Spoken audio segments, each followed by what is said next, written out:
Elon Musk की company ने भारत सरकार पर केस दर्ज कर दिया है। ग्रोक का आतंक आपको पता ही है, कैसे तमाम जो झूठ है उस सब पर हमला हो रहा है। बीजेपी आईटी सेल नेस्तनाबूद हो रहा है। सोचिए, ग्रोक से किसी ने पूछा कि ग्रोक, बाबा साहेब अंबेडकर ने धम्म क्यों अपनाया था? उसके बाद ग्रोक जो लिखता है वो भी बताऊंगा।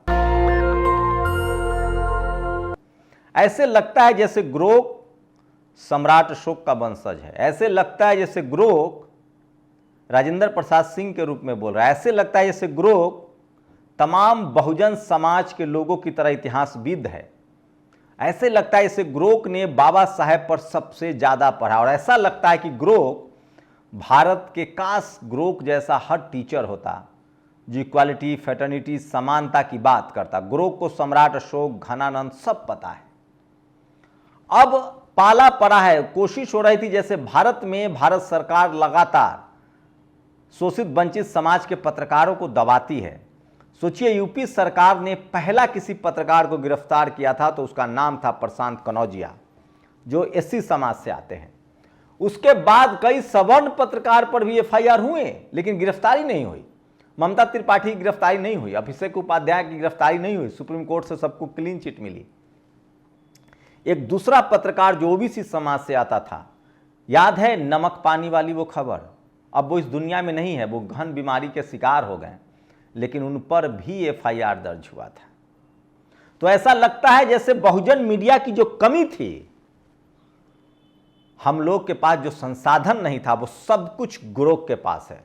क्योंकि ग्रोक दुनिया के सबसे अमीर एलन मस्क की कंपनी का सच बोलने वाला आर्टिफिशियल इंटेलिजेंस है। मैं इसलिए कह रहा हूं 21वीं सदी बाबा साहेब की सदी होगी। सोचिए, फूले साहब स्कूल न गए होते, सोचिए बाबा साहेब स्कूल न गए होते और मनुस्मृति लागू होता, तो आज हम लोग को वोट का अधिकार और संविधान न मिलता। और कल्पना कीजिए कि मोबाइल ना आता तो हमारी हैसियत नहीं थी। हम पत्रकार तो भी थे, हमारे जैसे इक्के दुक्के पत्रकार तो भी थे, जो किसी अखबार में नौकरी करते थे, किसी टीवी में नौकरी करते थे मन मारकर। वो चाहकर भी सच नहीं बोल सकते थे, वो चाहकर भी जातिवाद मनुवाद के पोल नहीं खोल सकते थे, वो चाहकर भी जाति के नाम पर जो भेदभाव होता है चपरासी से लेकर चीफ जस्टिस तक, उसको नहीं बता सकते थे। लेकिन शुक्र मनाइए कि एक्स है, यूट्यूब है, फेसबुक है, लिंक्डइन है, इंस्टा है, इन सब वजहों से आज बहुजन पत्रकारिता हो रही है। और उसी में सबसे बड़ा नाम है ग्रोक का। क्या बेलौस और बेखौफ तरीके से ग्रोक जो है वो इस देश को सच्चाई बता रहा है। आप मेसोपोटामिया की सभ्यता पूछ लीजिए, मोहनजोदड़ो की सभ्यता पूछ लीजिए, हड़प्पा की सभ्यता पूछ लीजिए, तक्षशिला, नालंदा, विक्रमशिला पूछ लीजिए, शिवाजी महाराज पूछ लीजिए, गुरु गोविंद सिंह साहब के बारे में पूछ लीजिए, गुरु नानक साहब के बारे में पूछ लीजिए, कबीर, संत शिरोमणि रविदास के बारे में पूछ लीजिए। सिर्फ और सिर्फ फैक्ट कहता है, और इसीलिए पूरा का पूरा जातिवादी मनुवादी व्यवस्था तिलमिलाया हुआ है। लेकिन सोचिए, इस बार भारत सरकार का पाला मस्क से पड़ा है। सोचिए, मस्क कौन है? दुनिया का सबसे रईस आदमी। और मस्क के सर पर किसका हाथ है? ट्रंप का हाथ है। मैं ट्रंप से सहमत नहीं हूं, लेकिन आप मस्क को भगा नहीं सकते हैं। उसने खुद भारत सरकार पर केस कर दिया है कि भारत सरकार बोलने की आजादी को छीन रहा है। भारत के संविधान में जो आर्टिकल 19A है, जो सही बोलने का अधिकार है, उसको छीन रहा है। और उसके बाद सबसे ज्यादा आलोचना हो रही है। और सोचिए, तो अब तक भारत सरकार जो इस देश में बोलने वालों को, टीवी अखबार को मैनेज कर रखा था, ग्रोक ने तो टीवी अखबार की भी पोल खोल दी है। बकायदा बताता है कि कौन कौन एंकर क्या है, कौन कौन टेलीविजन चैनल क्या है। और सबसे बड़ी बात, ग्रोक को जातिवाद और मनुवाद भी पता है, मनुस्मृति भी पता है। ग्रोक को पेशवाओं का आतंक पता है कि कैसे झाड़ू और हांडी लटकाया जाता था। ग्रोक को पता है कि भारत की मीडिया में शोषित वंचित समाज के न पत्रकार हैं, न एंकर हैं, न मीडिया मालिक है। तो ग्रोक को सब कुछ पता है। मतलब हर बीमार जातिवाद का इलाज ग्रोक है। और अब एलन मस्क को आप हल्के में ले नहीं सकते हैं। एलन मस्क पर ट्रंप कहाँ था? एलन मस्क को कुछ करना, उसकी कंपनी को कुछ करना, मतलब सीधे ट्रंप को कुछ करना है। तो देखते हैं भारत सरकार पर जो उसने केस किया, इसकी पहली सुनवाई हो चुकी है कर्नाटक हाई कोर्ट में। देखते हैं आगे क्या होता है। भारत के प्रधानमंत्री का विदेश दौरा, यह भी खबर आज सोशल मीडिया पर बहुत वायरल है, यह भी बताऊंगा। लेकिन उससे पहले सोचिए, एक जज है यशवंत वर्मा, वो दिल्ली हाई कोर्ट के जज थे, अब उनका ट्रांसफर कर दिया गया है इलाहाबाद हाई कोर्ट। उनके पिता भी जज थे। तो इस देश में जज के बेटा जज बनते हैं, कोलिजियम है। इस देश में जुडिशियरी में 90% हाई कोर्ट सुप्रीम कोर्ट में जज जनरल कैटेगरी के लोग हैं। SC ST की भागीदारी भी बहुत कम है। उनका एक कमरा नोटों से भरा मिला, यह सोशल मीडिया पर छाया हुआ है, सबसे बड़ी खबर है। और सोचिए, दुनिया का सबसे अमीर कारोबारी एलन मस्क ने मोदी सरकार को जबरदस्त झटका दिया है। मस्क ने सरकार के खिलाफ एक कहते हुए मुकदमा ठोक दिया है कि वह गैर कानूनी तरीके से सेंसरशिप लगा रही है। उधर मस्क के AI चैटबॉट गोक ने एक सवाल के जवाब में कहा कि भारत में उसके बहुत सारी पोस्ट नहीं दिख रही होंगी। उसने कहा कि उसकी रिसर्च के मुताबिक ऐसा सरकार द्वारा किए गए ब्लॉकिंग ऑर्डर की वजह से हो रहा है। गोक के मुताबिक ऐसी जानकारी रोकी जा रही जो सरकार के लिए राजनीतिक रूप से नुकसानदेह है। मस्क ने कर्नाटक हाईकोर्ट में कहा कि सरकार ऐसा IT एक्ट 2000 के प्रावधानों का दुरुपयोग करते हुए कर रही है। उसके मुताबिक कई सरकारी विभाग सोशल मीडिया प्लेटफॉर्म X से पोस्ट हटाने के लिए कह रहे हैं। हालांकि मस्क ने सेंसरशिप के खिलाफ याचिका पहले से लगा रखी थी, मगर हाल में कुछ ऐसा हो गया कि मोदी सरकार और संघ परिवार दोनों की नींद उड़ी हुई है। उनका AI चैटबॉट गोक पिछले एक हफ्ते से विवादास्पद सवालों पर ऐसे मुंहफट जवाब दे रहा है कि मोदी, उनकी सरकार, संघ परिवार की बखियां उधेर गई है। वो सबसे ज़्यादा कम्युनल वायलेंस भाषण देने वाले नेता का नाम बता रहा है। RSS के बारे में लिख रहा है कि तिरंगा नहीं फहराते थे।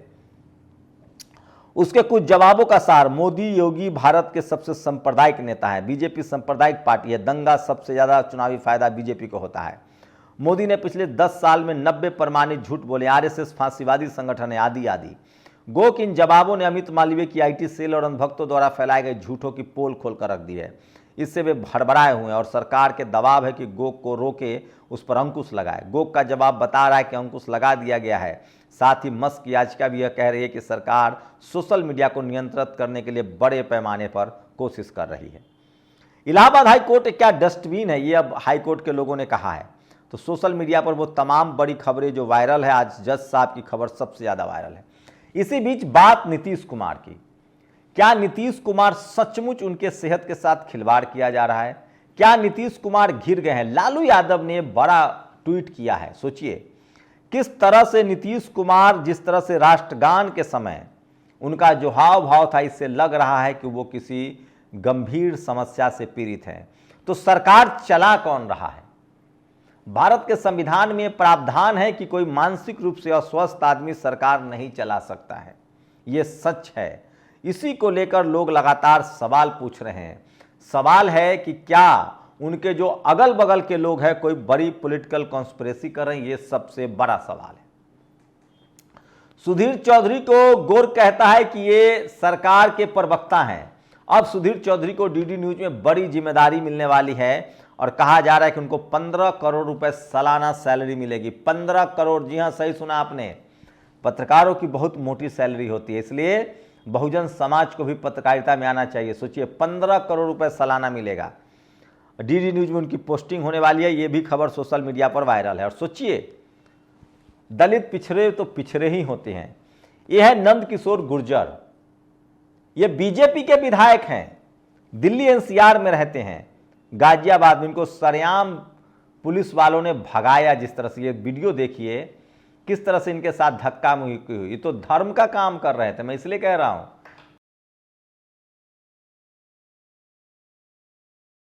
शोषित वंचित समाज के नेताओं के यही मान सम्मान है जो सोशल मीडिया पर वायरल है। और नीतीश कुमार को लेकर भी सोचिए, 4 बाग रेलवे स्टेशन पर एक पुलिसकर्मी ने एक बच्चे पर लाठी चलाया, जिसके बाद उसके परिवार वाले उसके सामने आ गए।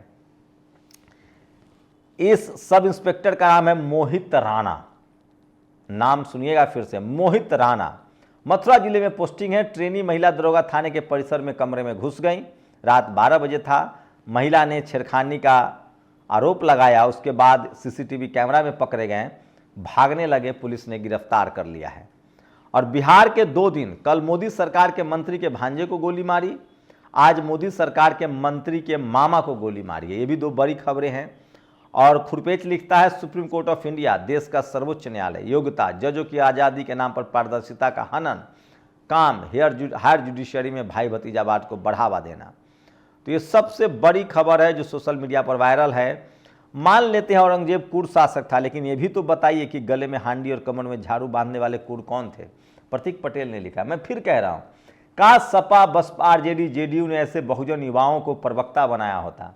अरे जो औरंगजेब का कब्र खोद रहे हैं ना क्रूरता के नाम पर, वो पेशवाओं पर जवाब नहीं दे पाएंगे, वो जीभ काटने पर, शीशा पिघलाने पर जवाब नहीं दे पाएंगे, लेकिन कोई टीवी पर सवाल पूछने ही वाला नहीं है। और उत्तर प्रदेश में अखिलेश यादव ने बड़ा तंज किया है कि वहां कमीशन का नाटक चल रहा है। खुद सरकार ने बड़ी कार्रवाई की है इन्वेस्टर के समिट के सीईओ पर। और बाबा साहब अम्बेडकर ने बुद्ध धर्म का इसलिए अपनाया क्योंकि वो जाति व्यवस्था के उत्पीड़न से मुक्ति चाहते थे। उन्हें बौद्ध धर्म की तर्कसंगत, नैतिक और समानतावादी शिक्षाएं सामाजिक न्याय के लिए उपयुक्त लगी। उनके लिए उन्होंने 20 साल तक अध्ययन किया था। सोचिए, ग्रोक का जवाब है। मुझे लगता है कि अब मेरे बदले आप ग्रोक को ही फॉलो कीजिए, वहां सारे सवालों का जवाब है और ये शानदार है। नरेंद्र मोदी को लेकर एक बड़ी खबर आई है। नरेंद्र मोदी ने 38 विदेश यात्राओं पर 258 करोड़ रुपए खर्च किए, मात्र 258 करोड़ रुपए। तो ये 38 यात्राएं जो हैं वो 32 महीने में की गई। 32 महीने में 38 बार विदेश गए हैं विदेश प्रधानमंत्री। टोटल खर्चा है 258 करोड़ रुपए। वैसे उनके बारे में कहा जाता है कि वो 5 स्टार में नहीं रुकते हैं, एयरपोर्ट पर ही नहा लेते हैं, तब इतना खर्चा आया है। मतलब सोचिए, 38 देश की विदेश यात्रा 32 महीने में, मतलब एवरेज अगर माने तो 1 महीने में 1 यात्रा वो जरूर विदेश का करते हैं। 258 करोड़ रुपए ही खर्च हुआ है। उनका जहाज 8000 करोड़ का है। और बहुजन तो बहुजन होते हैं। सोचिए, ये मेरा मंत्री से सवाल है, जो दवाइयाँ जांच में फेल हुई उसका नाम बताए, और क्या उन कंपनियों पर FIR हुई? ये संजना जाटव हैं, कांग्रेस की सांसद है। दलित पिछड़े हमेशा गरीबों के न्याय के लिए काम करते रहते हैं। और सोचिए, सौरभ राजपूत पति, मुस्कान रस्तोगी पत्नी और शाहिल शुक्ला ये हत्यारा दोनों। सोचिए, इसमें अगर कोई मुसलमान होता तो टीवी पर खबरें चल रही होती, लोग छाती पीट रहे होते। अब कहाँ गए वो फ्रीज वाले? इस पर तो खबर ही नहीं चल रही, कोई बहस ही नहीं हो रही है। सोचिए, तो सोशल मीडिया पर वायरल है।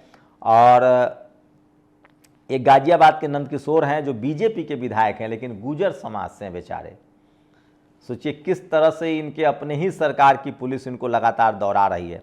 चंद्रशेखर आजाद ने फिर से अपनों का दर्द उठाया है। उन्होंने मांग की है कि लोग आशा बहनों को कम से कम सम्मानजनक सैलरी दी जाए।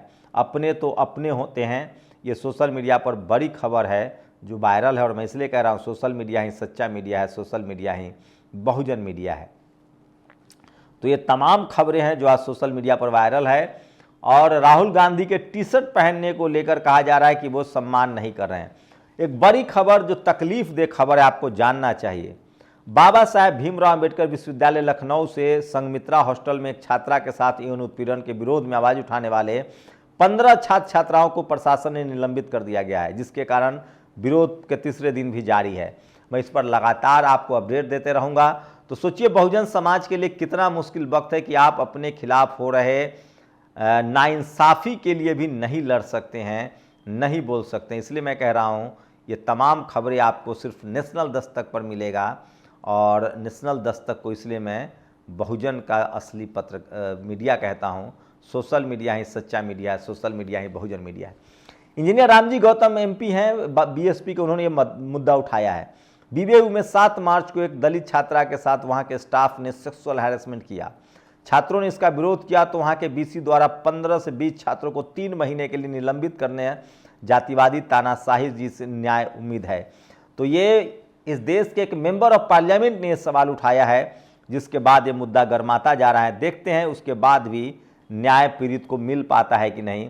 मैं इसीलिए कह रहा हूँ कि इस देश में शोषित वंचित समाज को, दलित पिछड़े किसान आदिवासी अल्पसंख्यकों के लिए न्याय मिलना कितना मुश्किल काम है।